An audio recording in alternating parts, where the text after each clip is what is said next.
What's up, guys? Brent Hess here with Cagezilla Unchained, brought to you by the Wild Style Network. We are here talking about a huge upcoming Cagezilla 87 card, October 25th, and we are here with none other than our main event coming up here, our lightweight title fight, Khaldon SOB Roukie. Khaldon, how you doing today, my man? Thank you for joining us.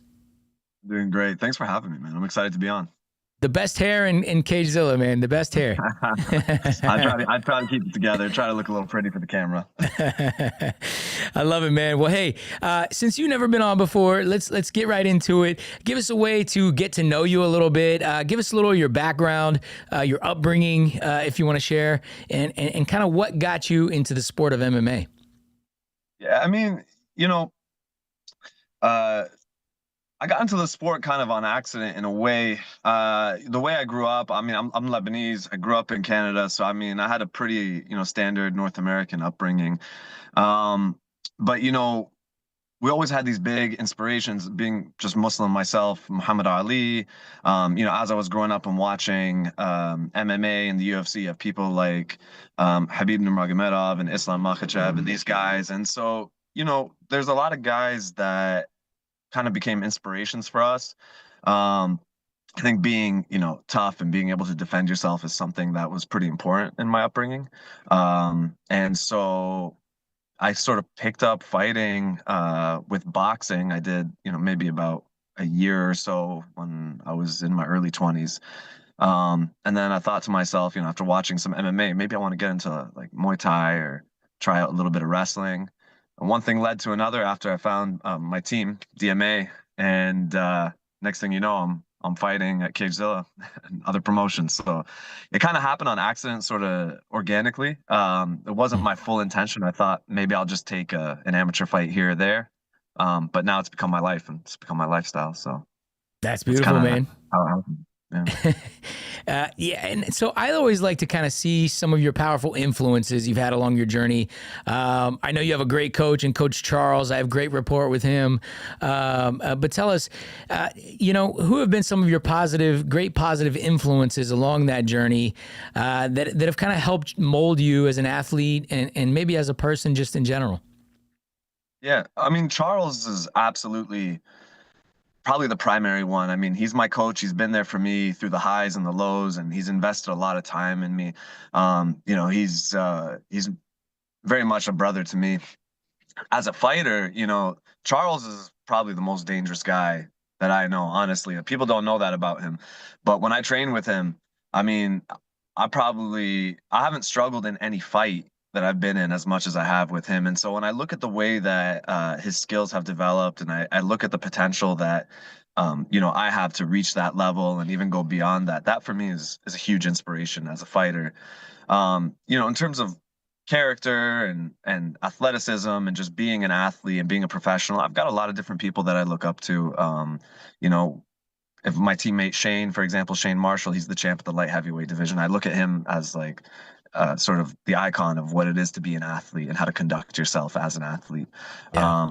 When I look at other Muslim fighters, of course, I look at these guys in the UFC and how they conduct themselves spiritually and culturally. And that's something that's very relatable to me. Yeah. So I have a lot of influences. I try to look for the people who conduct themselves in sort of the best of manner. And that's how I, sort of view where I want to be with my career. Yeah. We can't forget the Night Train, man. I know you get some rounds in with him, and that must be pretty intense, huh? You know what, man? I'll tell you this: if you can grapple with that guy, you grapple with anybody in the lightweight division. So he gives me a run for my money and just makes it as miserable as possible. You guys have seen what he does, so imagine he's just doing that to me basically every day. But I think I've elevated quite a bit. My skills have gotten a lot better just being in a room with a guy like that. Yeah, no, I love Shane, man. He's a great guy, great athlete, great person. Like you say, just a well-rounded guy that just really gives a great example on how to conduct yourself as a person and as a fighter. So yeah, much love to him. Now, before we get into your fight, man, they call you the SOB, and where I come from, man, that's not necessarily a term of endearment, but I think yours has a different translation, and it's your fight name. So tell us, man, tell us us about it, you SOB. How'd you get that? How'd you And get that fight name?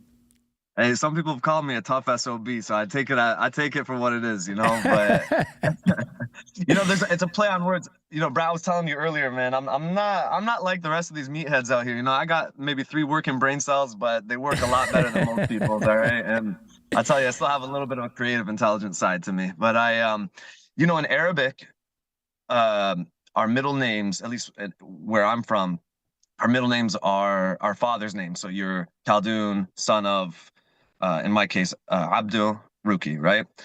And so when I was trying to come up with a name, I was like, well, I need something that's catchy and something that like emulates my upbringing. I grew up working in my dad's butcher shop. My dad was a butcher. Oh, wow. Okay. Yeah, so literally I'm the son of a butcher. Oh my goodness. I thought it was a good play on words too, you know what I mean? So, I was like the Arabic meaning, the sort of double meaning of an SOB and being a tough SOB. Yeah. I thought it was just a good play on words. And I used to work a corporate job. And they asked me, my bosses at the time, like super, I wouldn't say formal, but it was like a very, corporate professional environment. Yeah. They said, whoa, you want to be a fighter? This was before my first one. And I said, yeah. And they're like, what's your fight name going to be? I was like, honestly, guys, I was a little bit embarrassed to say it in that environment. I was like, well, it's going to be son of a butcher. And they were like bouncing off the walls. They loved it. So I was like, all right. I was like, I think that's going to be it. It stuck, man. No, that's maybe one of the better fight names that I know of, man. So kudos to you. And it's true, man. Son of a butcher. Now we're moving into your huge main event title fight here in the 155-pound weight class. You're a guy who's no stranger to the bright lights of the Cagezilla Cage. You haven't fought since the beginning of this year, but in my opinion, I think you're on a resurgence of sorts. You're up against a booming lightweight in Ashraf Abdedin, a guy who is undefeated, a guy who just loves to fight, man. He wants to compete every weekend. He'd probably compete in the thumb wrestling tournament if they had one next week. But seriously, though, I think, firstly, tell us what you might know about Ashraf. What do you think about him as an opponent headed into October 25th at Cagezilla 87? I think I've met him in the back of one of maybe the TCB fights or something. I'm not sure. Ashraf, I mean, I respect him quite a bit. I have a soft spot for any Muslim fighter out there. I know we come from this similar neck of the woods. As a fighter, it looks like he's a first round finisher. He's a tough striker. I don't know too much about him as a person, but I would say as a fighter, he seems like sort of the antithesis to the style that I have. And so for me, that's a big challenge to overcome, but something that I welcome. I want to fight the toughest of the tough, and I want to fight the best of the best. He seems like somebody who is aggressive. He comes forward. He wants to bang, and I'm no stranger, nor am I afraid of something like that. So for me, I welcome a challenge like that. I'm really excited to test where I've come from and what I've been doing, and especially coming off of my last fight, which it didn't go my way, but it was for me a huge spiritual and mental awakening in the sport. And I think what you guys are about to see between me and him on October 25th, it's going to be my best performance, and you're about to see a side of me that people were not expecting, I don't think. Oh man, that puts some goosebumps on me, man. That makes me excited to see the fight, and I think this being your first main event title slot, if I'm not mistaken. Tell us, Khaldun. You've kind of already touched on it a little bit, but tell our Cagezilla Unchained audience, what kind of energy will the son of a butcher be bringing into fight night? What can we expect to see from you come Cagezilla 87? Oh, at the cost of sounding a little corny, I'm gonna have to put him through the meat grinder, man. I'm gonna have to do it. No offense, with all the respect, I got all the respect for Ashraf. Yeah. For me, it's purely business, and we're both trying to be the best that we can be. I'm gonna come in there. I'm fully confident in how it's going to go. I do believe it's going to end in that first round. Oh wow, And okay. I think him and I are really going to put on an amazing show.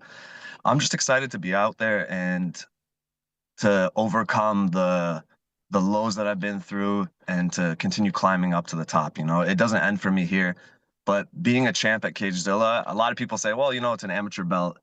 You don't have to worry about it too much, or it's not that big a deal. But to me, it's a big deal. And to me, from where I started, if you told me 3 years ago when I started fighting that, oh, one day I'd be a main event and that I'd be fighting for a title, I would have been like, no, you're crazy. That couldn't be me. But Yeah. you know, here we are against an amazing opponent and an amazing team in Maikido, and so you know, I'm very excited to put on a show, and you know, I put full absolute faith in Allah that it's going to go the way it should, and I know that I pray that both of us come out safe just at the end of it. That's awesome, man. Put him through the meat grinder. I like that. I like that from the son of a butcher. And man, that's exciting because I mean, I think you've scratched and clawed your way to the top, back to the top here, man. You've had your highs and your lows, and I can't think of a better guy, both character wise and as an athlete that I would want in here in this lightweight title fight, man. So I think you and him both deserve it, and I think it's really a lightweight title fight treat for all our Cagezilla fans, man, here coming up October 25th.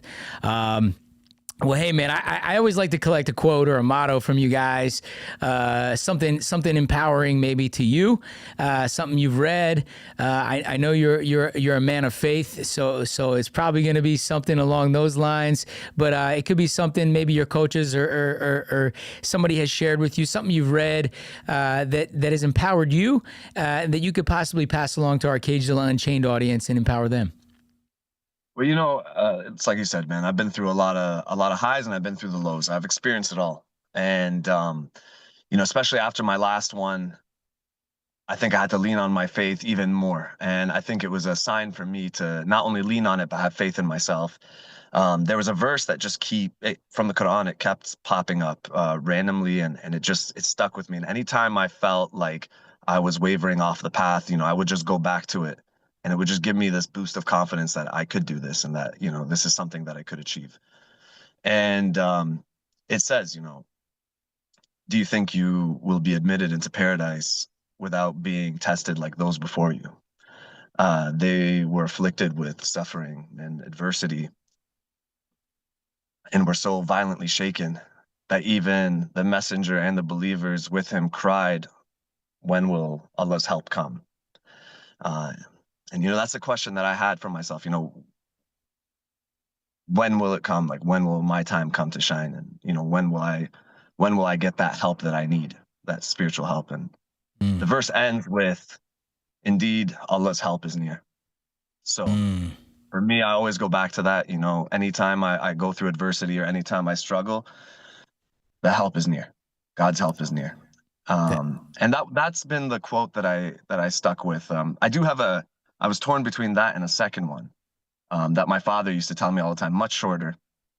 But, you know, I think about these two things anytime I kind of come to these moments where adversity is coming. And my dad always kept it simple. You know, before he passed, he always used to tell me, you know, you can achieve anything you set your mind to.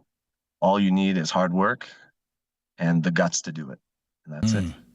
Yeah, man, your time to shine very well might be October 25th, man, and that's a powerful quote from you.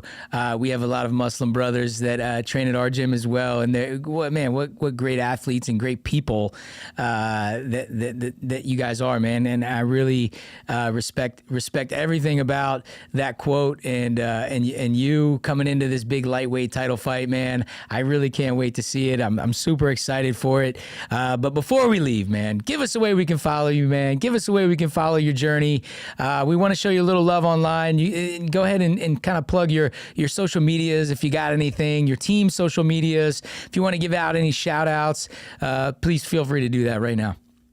Yeah, absolutely. I mean, my Instagram at @sonofabutcher_MMA, and then you can always follow District Martial Arts on Instagram as well. And, you know, that's where I'm posting what I do, how I train, everything leading up to my fights, my coaching.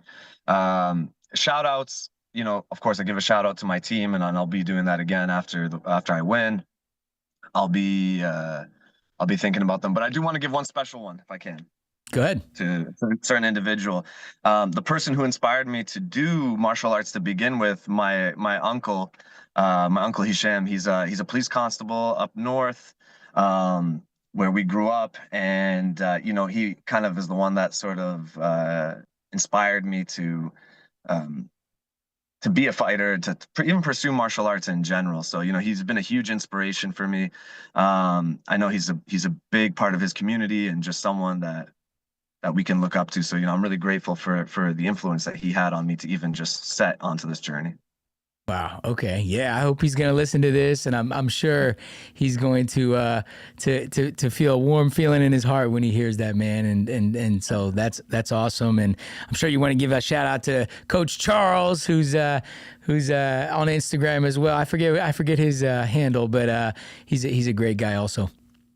He'll get something special. He'll get a special shout out on my post-fight speech. There we go.